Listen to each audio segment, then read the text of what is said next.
इस वीडियो में हम बात करेंगे एक ऐसे केस की जिसने पर्सनल लॉ और कॉन्स्टिट्यूशन को आमने सामने ला खड़ा किया। यह है शाह बानो केस, जिसे इंडिया के लीगल हिस्ट्री का एक लैंडमार्क जजमेंट माना जाता है। शाह बानो केस सिर्फ एक डाइवोर्स का केस नहीं था।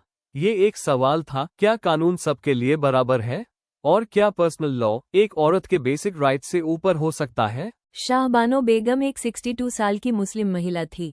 उनकी शादी 40 साल पुरानी थी और उनके 5 बच्चे थे।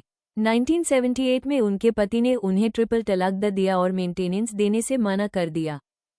डाइवोर्स के बाद शाह बानो के पास कोई इनकम नहीं थी, इसलिए उन्होंने कोर्ट का दरवाजा खटखटाया और सेक्शन 125 सीआरपीसी के अंडर मेंटेनेंस मांगी, क्योंकि वो खुद को मेंटेन नहीं कर पा रही थी। हस्बैंड का कहना था कि मुस्लिम पर्सनल लॉ के हिसाब से उन्होंने सिर्फ इद्दत पीरियड तक ही जिम्मेदारी निभानी होती है, उसके बाद मेंटेनेंस देना उनकी ड्यूटी नहीं है। ट्रायल कोर्ट ने शाह बानो के फेवर में डिसीजन दिया। हाई कोर्ट ने मेंटेनेंस अमाउंट और बढ़ा दिया। इसके बाद हस्बैंड ने अपील फाइल की और केस पहुंच गया सुप्रीम कोर्ट ऑफ इंडिया।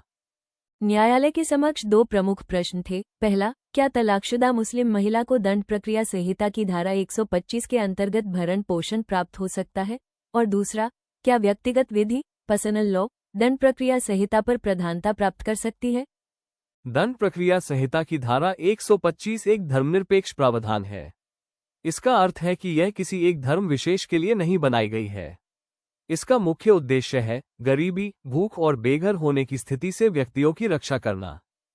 माननीय सर्वोच्च न्यायालय ने स्पष्ट रूप से कहा कि दंड प्रक्रिया संहिता की धारा 125 सभी नागरिकों पर लागू होती है, चाहे वे किसी भी धर्म से संबंधित हों। एक तलाकशुदा मुस्लिम महिला भी इद्दत अवधि के बाद भरण पोषण की मांग कर सकती है।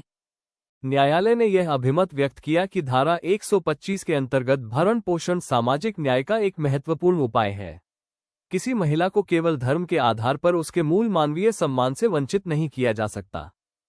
इस निर्णय में न्यायालय ने अनुच्छेद 14 विधि के समक्ष समानता और अनुच्छेद 21 गरिमा के साथ जीवन के अधिकार पर विशेष बल दिया। साथ ही इस निर्णय में समान नागरिक संहिता अनुच्छेद 44 पर भी चर्चा की गई। इस निर्णय के बाद देश भर में व्यापक विरोध देखने को मिला। राजनीतिक दबाव बढ़ा और परिणामस्वरूप संसद ने वर्ष 1986 में मुस्लिम महिला तलाक पर अधिकारों का संरक्षण अधिनियम पारित किया। शाह बानो प्रकरण ने महिलाओं के अधिकारों को एक सशक्त आधार प्रदान किया। यह मामला न्यायिक परीक्षाओं की दृष्टि से अत्यंत महत्वपूर्ण है और भारतीय विधि व्यवस्था का एक महत्वपूर्ण मोड़ माना जाता है। शाह बानो प्रकरण हमें ये सिखाता है कि कानून का वास्तविक उद्देश्य केवल नियमों का पालन कराना नहीं, बल्कि न्याय और मानवीय गरिमा की रक्षा करना है। यदि आपको इस प्रकार की कानूनी कहानियां समझना पसंद है तो मामला लीगल है चैनल को अवश्य सब्सक्राइब करें और टिप्पणियों में बताइए, क्या इस मामले में न्यायालय सही था या सरकार का निर्णय उचित था।